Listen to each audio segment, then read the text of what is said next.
You need to learn to get by without my funds. The words were like a sharp blow, definite and final. I observed as Julian pressed the scissors together, cutting through the plastic with a sense of triumph I had never witnessed on his face before. My debit card, my connection to groceries, to little comforts, to the fragments of autonomy I still possessed, lay shredded on the table. The pieces were scattered across the polished floor. For a moment, the room was silent.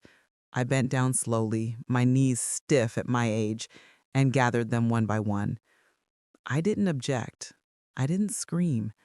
I simply said, "You're right." Julian smirked, cocking his head as if he'd won a prize. He leaned back in his chair, arms folded, confident that he had put me back in my place. I looked at him, at the costly timepiece on his wrist, the crisp button-down shirt I knew he hadn't ironed himself, and I felt something inside me become steely. This was my son, the boy I once took to the library every Saturday, who used to hold my hand when thunderstorms terrified him. Now he regarded me as if I were just another bill to be settled. I slipped the shredded pieces into my pocket, holding them like proof. My heart ached, not just from the shame, but from the dawning realization that my own child considered me a burden. Years of sacrifice, working double shifts, skipping meals, wearing used clothing so he could have new things, flooded my mind. And this house, the one he claimed I was merely staying in, was also purchased with the proceeds from selling my own home. Yet here I was, treated as though I had contributed nothing. "You're right," I whispered again, but this time the words had a different flavor. Not surrender, but determination, because I knew the truth he had forgotten. I had built this life brick by brick, and I still held more influence than he could ever imagine. And soon, he would discover precisely how much. After Julian slammed the door shut that evening, I sat alone at the kitchen table, the pieces of my card still pressed into my palm. My mind drifted back, years folding over each other like pages I had reread too many times. I was only 32 when his father passed away. A sudden stroke, no warning, no chance to prepare. One day I was a wife, and the next I was a widow with a 7-year-old staring at me, asking questions I couldn't answer. There was no choice but to keep going. I took every additional shift I could at the public library, cataloging books until my eyes blurred. On weekends, I tutored high school students in composition, scraping together just enough to cover Julian's expanding needs. I learned how to stretch $1 until it almost ripped. Dinner was rice and beans more nights than I care to recall. Vacations were stories and books, not trips we could afford. I sold the small diamond pendant my mother had left me to pay for his dental braces. Later, when college approached, I sold the car I had treasured, an old sedan that barely functioned, but it was mine. Julian needed tuition more than I needed wheels. I walked to work in the rain, carrying an umbrella that bent in the wind, reminding myself it was all worthwhile. Every sacrifice, every ache, every blister on my heels was for him. And Julian flourished. He never saw the worry lines etched into my face as I balanced bills late at night. He only saw the packed lunches, the clean clothes, the textbooks waiting on his desk. He grew up believing success was something he earned on his own. But the reality was different. His accomplishments had been paid for with my sleepless nights, with jewelry boxes emptied and bank accounts drained. Now, as I sat in his dwelling decades later, treated like a dependent, I wondered how invisible those years had become to him. The weight of my past sacrifices still pressed against my chest, heavier than ever, and I knew I could no longer bear it in silence. It was time for him to see the true cost. Julian loved to play the role of the dutiful son. At family gatherings, he would stand tall, his arm casually draped around my shoulder, and announce, "I look after my mom. She'd be lost without me." The words would elicit nods of admiration, a few whispers about what a wonderful man he was, and I would smile politely, swallowing the truth that burned at the back of my throat. Behind closed doors, the script changed. He would scrutinize my grocery receipts, circling items he considered unnecessary: a jar of honey, a bag of coffee beans, a small bouquet of flowers I'd picked up because the kitchen felt less lonely with color on the table. "You're lucky I don't cut you off for this nonsense," he'd mutter, waving the slips of paper like evidence in a trial. Even though I paid for everything with my own funds, he told me I should be grateful. Grateful for the roof, for the utilities, for the fragments of dignity he allowed me. Yet, when his own credit card statements arrived, I saw the numbers. Charges from expensive taverns, new gadgets delivered to the doorstep, shoes that cost more than my monthly groceries. He never questioned his extravagances, only mine. I bit my tongue, storing away the indignities, watching the arrogance grow in him like a shadow that engulfed every corner of kindness I remembered. He had persuaded himself that he was the provider, the savior, the one who supported me. In reality, he was blind to the truth. The life he boasted about was built on sacrifices he never recognized. Each time I remained silent, I wondered if I was teaching him that this treatment was acceptable. My silence became a shield, but also a cage. And as his boasts grew louder, so did the ache inside me. I began to see clearly that his arrogance wasn't just obscuring his judgment, it had already stolen his respect. And if I continued saying nothing, it would strip me of my own as well. That night, as he showed off a brand new watch, purchased without hesitation, I realized the moment had come to protect my own value before he spent that too. Julian never inquired about my finances because he presumed there was nothing to ask. In his mind, I was a retired librarian living on scraps, dependent on his charity.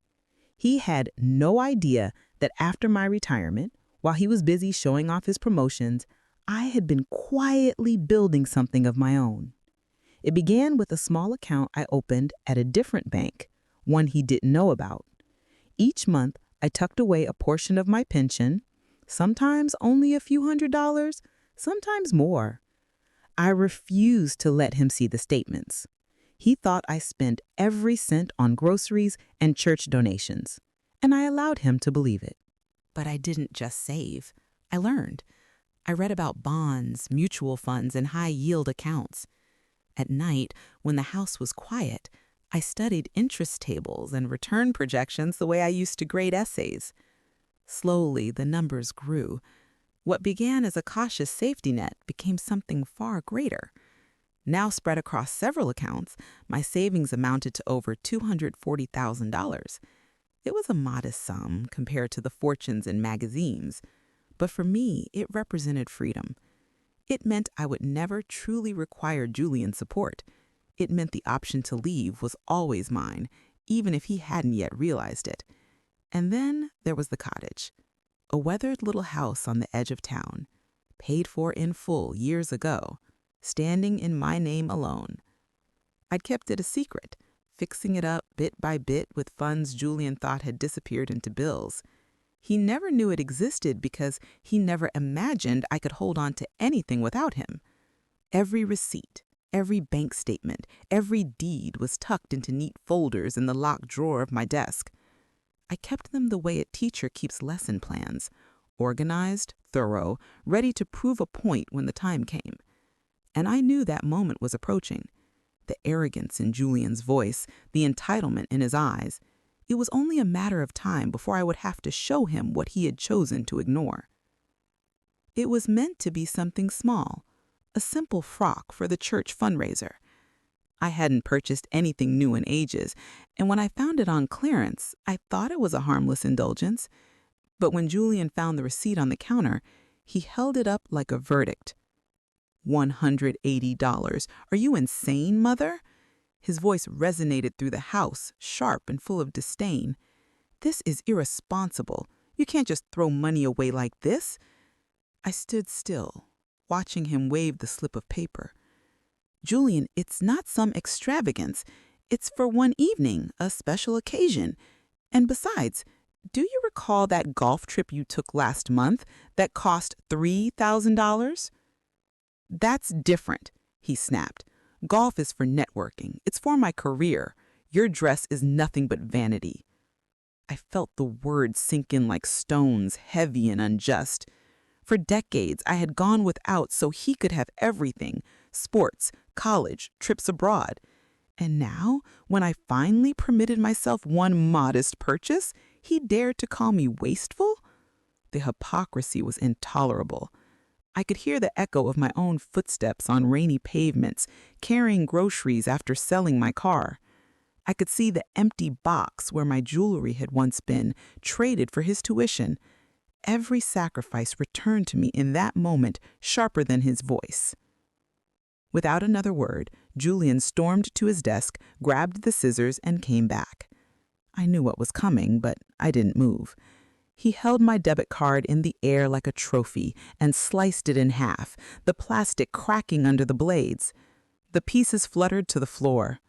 "There," he said with finality. "No more careless spending. You need to learn to get by without my funds." I bent down, picked up the shards, and straightened up. But I didn't weep. Something inside me shifted instead.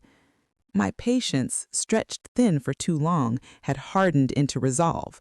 Because if Julian thought this was the end of my independence, he had no idea what kind of storm was already brewing in the quiet. The house was silent save for the faint creaking of the stairs as Julian headed toward his bedroom. By the time his door clicked shut, I was already sitting at my small desk in the suite he'd assigned me. The pieces of my cut card were laid out like fragments of a broken promise. I stared at them for a long time, then reached for the phone. The first call was to the bank. My voice didn't tremble as I verified my identity and asked the representative to close the joint account. I requested half the balance, my rightful portion, to be transferred to an account in my name only. The second call was to an old acquaintance, Elizabeth, a lawyer who had once sat beside me on library boards and later helped me draft my will. She answered, sounding groggy but warm, and when I explained what had happened, her tone sharpened. "Send me the documents tomorrow. Property deeds, retirement accounts, anything you want secured. We'll make sure it's all airtight." After we hung up, I pulled open the locked drawer where I had kept everything organized. Folders labeled, receipts clipped neatly, deeds tucked into protective sleeves. Years of quiet diligence were spread before me like an arsenal. I brewed a pot of strong coffee, the kind that fills the air with both comfort and resolve. Sitting at the small table by the window, I sipped slowly, letting the heat steady me. I didn't feel fear anymore, only clarity. Julian thought cutting up a card would confine me. What he didn't realize was that he had liberated me instead. He had forced me to claim what had always been mine. By the time the clock struck midnight, the bank transfer was finalized. My lawyer was on alert, and my next steps were already forming. Upstairs, Julian slept soundly, unaware that his house of cards was beginning to tilt. By the next afternoon, I knew the silence wouldn't last. Julian left the house with his usual swagger, keys jingling, phone in hand. I stayed behind, folding laundry at the table, waiting for the storm I knew was coming. Later, I learned exactly how it all unfolded. He had gone into a delicatessen near his office, ordered a sandwich and coffee, and swiped his card with that careless confidence he always carried. Declined. The cashier asked him to try again. He laughed it off, sliding the card once more.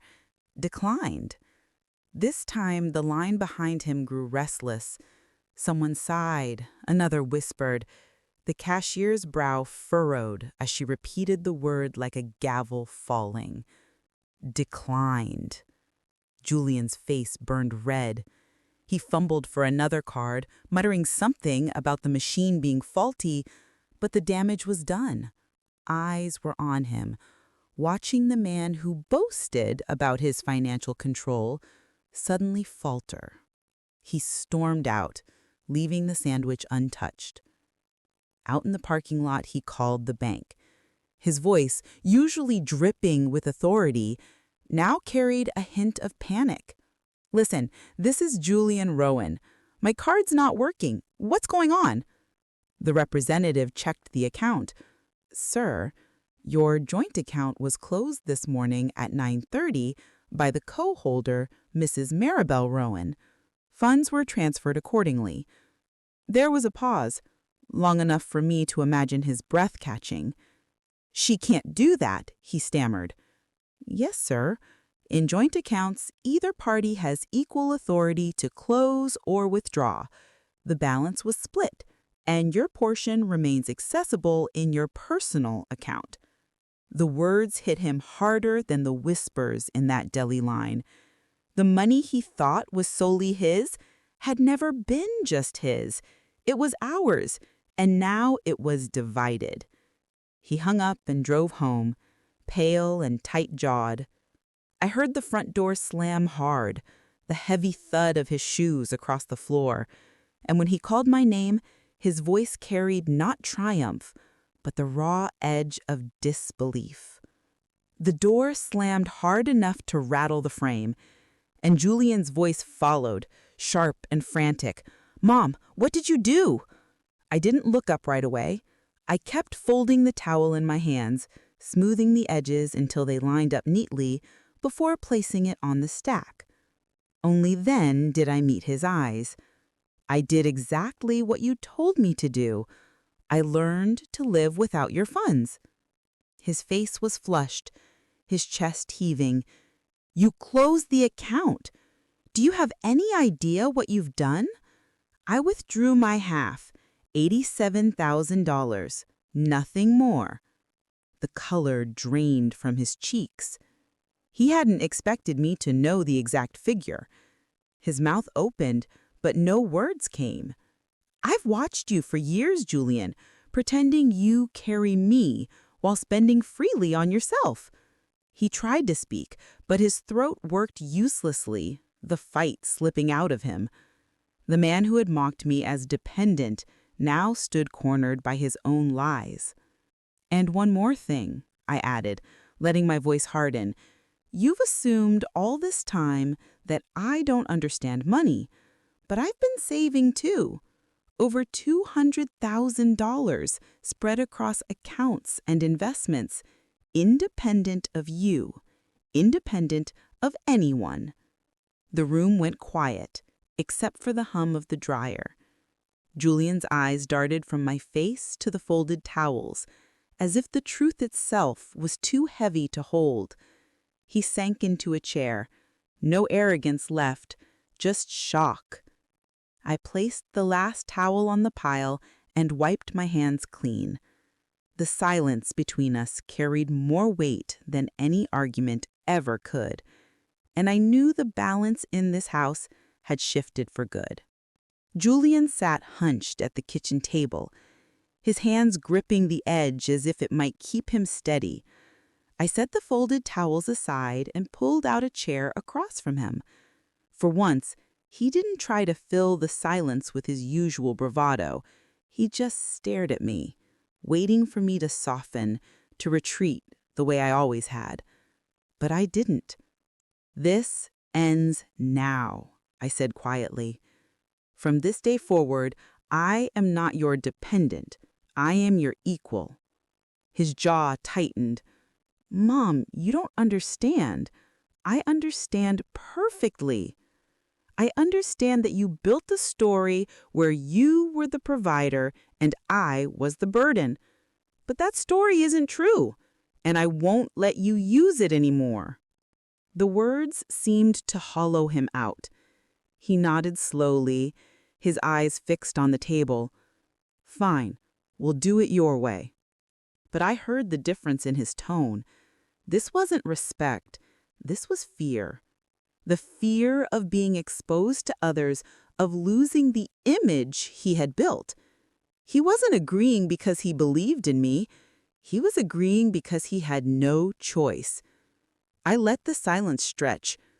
I didn't argue. I didn't demand more than his reluctant promise. I had no interest in convincing him to value me. I only needed to secure my position and protect what was mine. Good, I said finally. Then that's settled. He nodded again, though his shoulders sagged with the resentment he couldn't quite hide. I gathered my papers from the desk drawer and slipped them into my bag. He didn't ask where I was going, and I didn't offer an explanation because while Julian thought the matter was closed, I was already preparing for the next step, one that would free me from ever needing his permission again. 3 days later, I packed my belongings into 2 neat suitcases and left Julian's house without ceremony. He didn't follow me to the door, and I didn't ask for help carrying my bags. By noon, I was unlocking the front door of my cottage, a place that had been mine for years, though I had kept it quiet. The deed bore only my name, proof that some parts of my life had always belonged solely to me. The room smelt faintly of cedar from the paneling, a scent that reminded me of the years I spent quietly refurbishing the place. It wasn't magnificent, but it was whole, and it was mine. I set down my suitcases, ran a hand over the worn banister, and felt something I hadn't in a long time. Freedom without apology. That afternoon, I visited the bank to open new accounts. This time, there would be no joint signatures, no strings for Julian to pull. I listed my niece as a beneficiary, a young woman who had checked in on me more in a year than my son had in 5. It felt right. Julian came by once a few days later. He stood on the porch, shoulders slumped, his voice softer than I'd ever heard it. He didn't argue, didn't scold, didn't lecture. He only asked how I was settling in, then left quickly, as though the weight of my independence was heavier than he could bear. When he was gone, I brewed a pot of coffee and carried a mug out to the porch. I sat with the newspaper spread across my lap, the sun dipping low beyond the trees. The quiet around me wasn't loneliness, it was peace. Independence had never been stolen from me. It had always been there, waiting, tucked beneath years of sacrifice and silence. Now it was in full view. I thought of Julian's words, the ones he had flung at me with such certainty. Learn to live without my funds. I smiled into my coffee.